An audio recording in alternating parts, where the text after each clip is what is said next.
And they did that throughout. And this is somewhat what I'm going to be talking about next is somewhat conjecture, because nobody really can verify fully unless it really is coming from the Lord. But from what I understand is that this solar system was populated by the fallen angels who had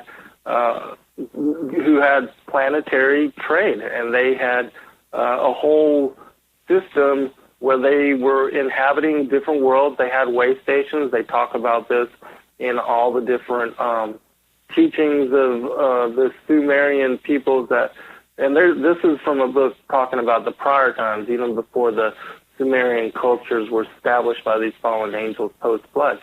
And they have a history of what these fallen angels talk about as far as their life and how they evolved and came up on their planet Nibiru, and it's called the Lost Book of Enki. And for anybody that wants to know more about it, you can read about their history. It's supposed to be, even they say they came to the Earth 400,000 years ago, or somewhere between 400,000 and 200,000 years ago, which do we really know? No, we don't know. But we know that there's several kingship lists, the Sumerian kingship lists, that describe these long dynasties where, they had populated and created all these civilizations.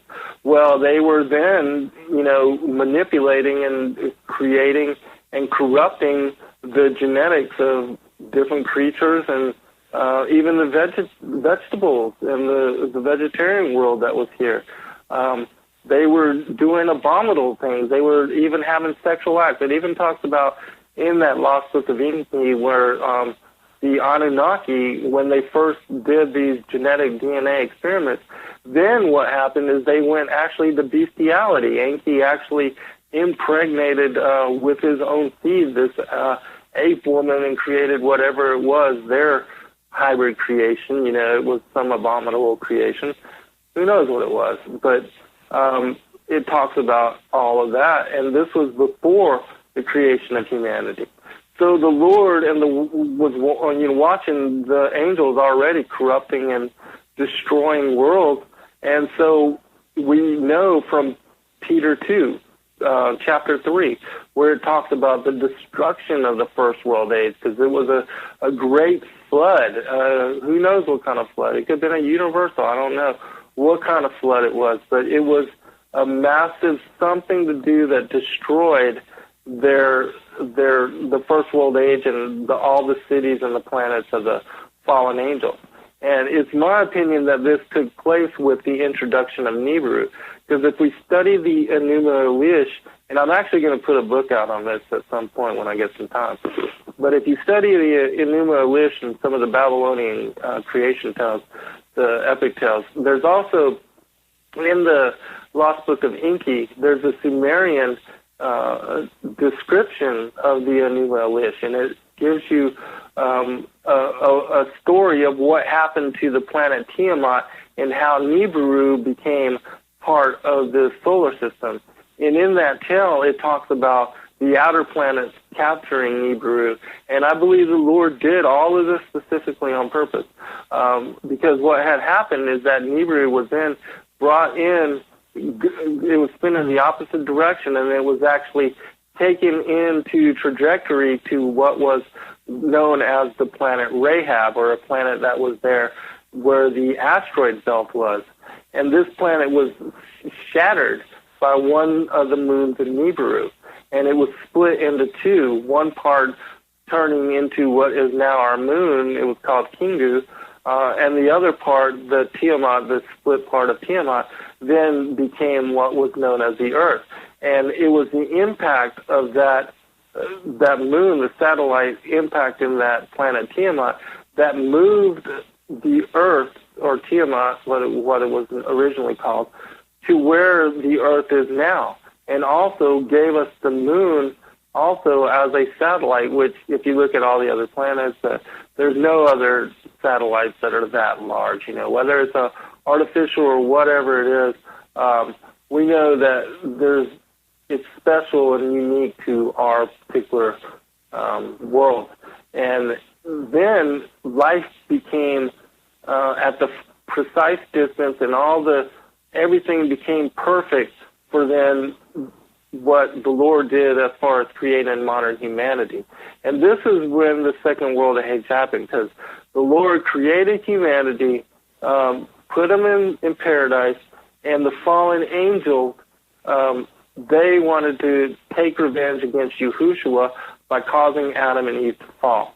So Zen, at what point, because we're entering now the second age, at what point did, you talked about the angelics cohabiting the universes and traversing the planets and the Tiamat and Nibiru issue, but at what point did the rebellion occur, and why did God create the new Adam, and at what point did that occur? The rebellion occurred at the very moment that the Lord brought Yahushua into being as the light. Because it was in that moment that Lucifer, because he thought himself to be the first created angel, the archangel, and he thought he was going to have dominion over the whole universe. He wanted to be in the seat of the sun. And so it was in that moment when the Lord unfolded the light and brought Yahushua into being as the Word, and it was through him as the Word that everything else was unfolded. The planet here and all that. It was Yahushua as the Word that was the manifestation of the Father that did all of that. And so it was Lucifer's rebellion against him that caused them to be banished out of the heavens, which if you read the book of the Secrets of Enoch, it says that they were cast out at that time on the second day. So from the second to the sixth day, they had free roam and all that time. So are you saying that prior to Yahushua manifesting as light, I guess my simple mind says it was dark. Are you saying that the angels, it was all darkness. How did the angels traverse universes in total darkness? No, they weren't traversing then. They weren't. None of all that had happened until they were banished. Once Yahushua brought the creation into visibility, and then creation could be seen, then all the angels marveled. Remember, it said all the angels marveled at the creation of the morning star, or when everything came into being and they were able to see the vastness. Can you imagine just sitting in darkness and then all of a sudden the whole entire universe comes into visibility? Okay, for clarity, at what day did the light occur? It was the second day. It says that.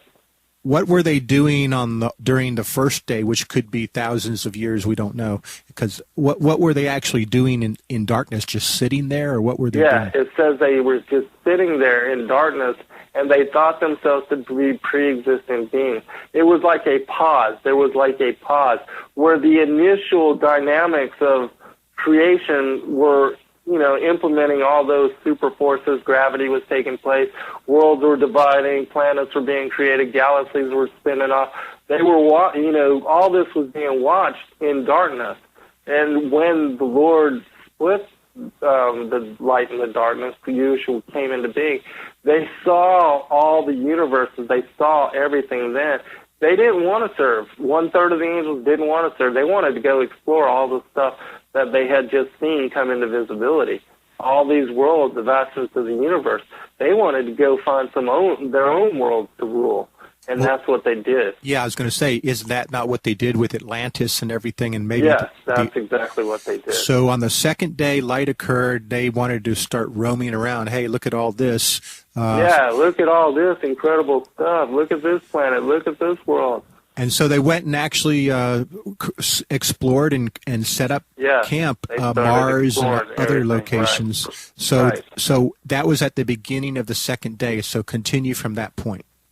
Okay, so and I covered a lot of this, because then from the second to the sixth day, the fallen angels, as the Elohim, and not necessarily, even though they rebelled, there were some that weren't even in rebellion to the Lord that also were exploring and doing the service of the Lord in establishing and creating whatever it is that the Lord was establishing and creating too. So you have both sets of angels as the fullness of the Elohim going out into the universes and manifesting and creating and helping to manipulate and bring whatever it is that they do. From the second to the sixth day, they were doing that. The fallen angels were busy establishing all of their civilizations and stuff. But they were doing everything based on, abusing everything and using everything the same way that we do here on this planet. At what point did the alignment with Lucifer occur, like the division of fallen angel versus... Second day. Okay. So Second day, that's when Lucifer was cast out. He was cast out with 1/3 of his angels. It was on that day. And where was he cast to at that point on the second day? It says to the bottomless. They were just cast out of the upper heavens, and they were cast to the lower heavens, which the lower heavens are from the sixth heaven down. So, and there's many people that think that the heavens expand out into the universe. Like some say that the waters below are the waters above are those areas that are beyond the asteroid belt, because they say that the asteroid belt was actually where the waters were divided. And so the heavens, the lower heavens would be below, from the asteroid belt below then, is what I understand. But I don't have, I can't tell you for sure as far as that either. But it does make sense that they would be banished to this solar system, and then for Rahab to be destroyed, and then for them to be then banished here to this planet and to this earth, because this is where the end game was going to happen. So this all occurred at the beginning of the second day, and so between the second and sixth, you have a division of the good angels and the fallen angels, still sent out as the Elohim plural, both groups, to create and continue to help Yeshua and Yahweh, the Creator, help. I wouldn't say help, but to carry out their desire to set up the universes. Their wishes, their desires, yes.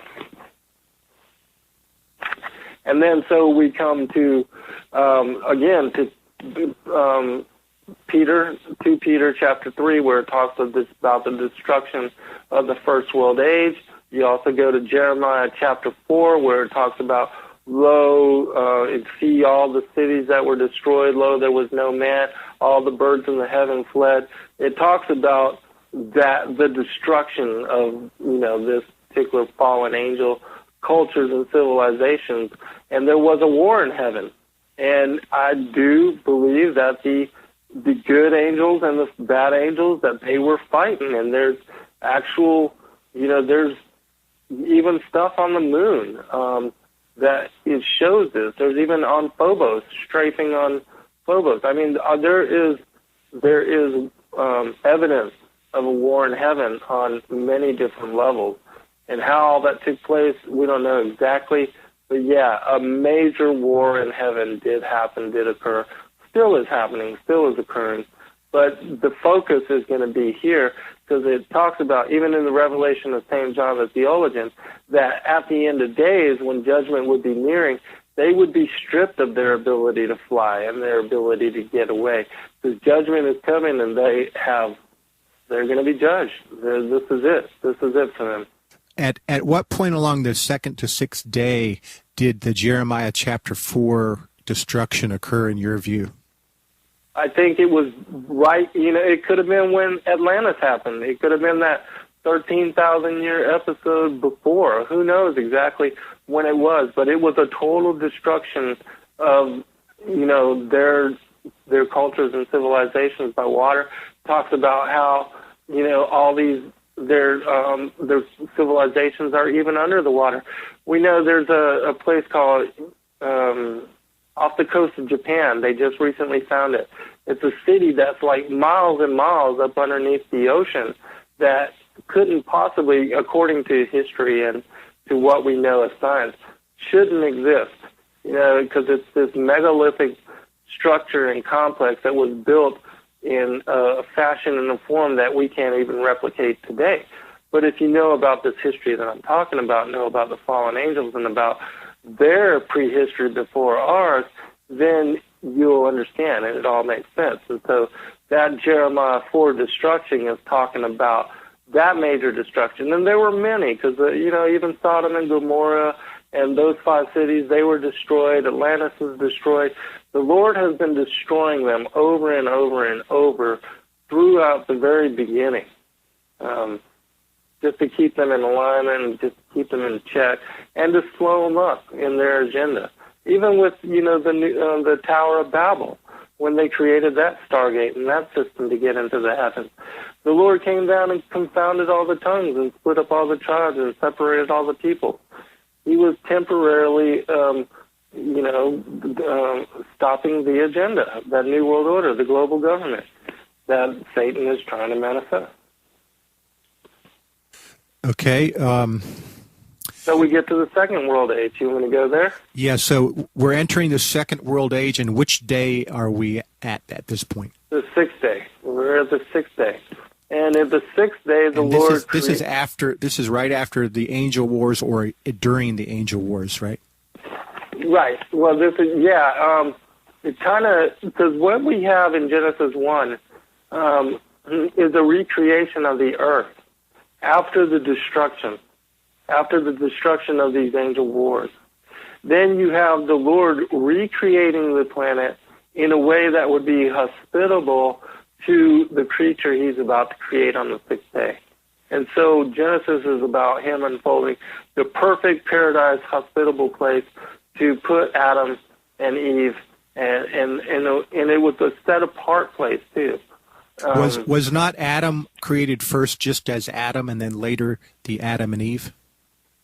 Yes, he was. And it wasn't until Eve was split off from him, because Adam was a hermaphroditic being, and it wasn't until he named all the creatures and saw not one like himself that the Lord decided to split Eve off from him, and then that's when female and genders, actually male and female, came into being.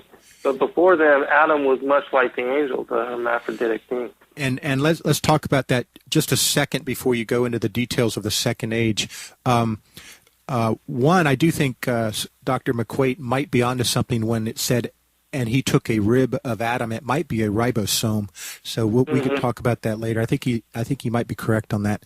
Definitely, but, DNA, something connected to DNA. Yeah, so he's probably right on the ribosome being translated as rib, but when Adam was a hermaphroditic, angelic, spiritual being of the first prototype design, and he was not yet fallen. Here's where I'm going with this, Brother Zen, is the issue of being fallen. And so I want to have, when you go into the second age, I want you to emphasize any details that lead up to and encounter the fall and what that represented and the results were. Yeah, I think I know where you're going with this. And I think, and I'm not sure if we talked about this or not, but from my understanding is that Adam, before, even before Eve, and even after Eve was split off from him, they were bright-natured beings, meaning that they were clothed in light, that they were some kind of etheric energy. Light beings. Some kind of light beings, exactly. Much like, even these angelic, that supposedly, can manifest or go through walls or whatever, that they weren't necessarily dense and in flesh form. They weren't, they were higher vibrating light, energy, sound, whatever you want to call that consciousness, that spirit. They were still that. And it wasn't until the corruption when, after Eve was split off from Adam and then they took on gendered form, that Satan or Samuel or Lucifer, whoever you want to call him, then wanted to take revenge against Yahushua because on the second day, he wanted to have dominion over the entire, he wanted to put his throne above God. He wanted to have control and make the decisions. He wanted to be the head honcho.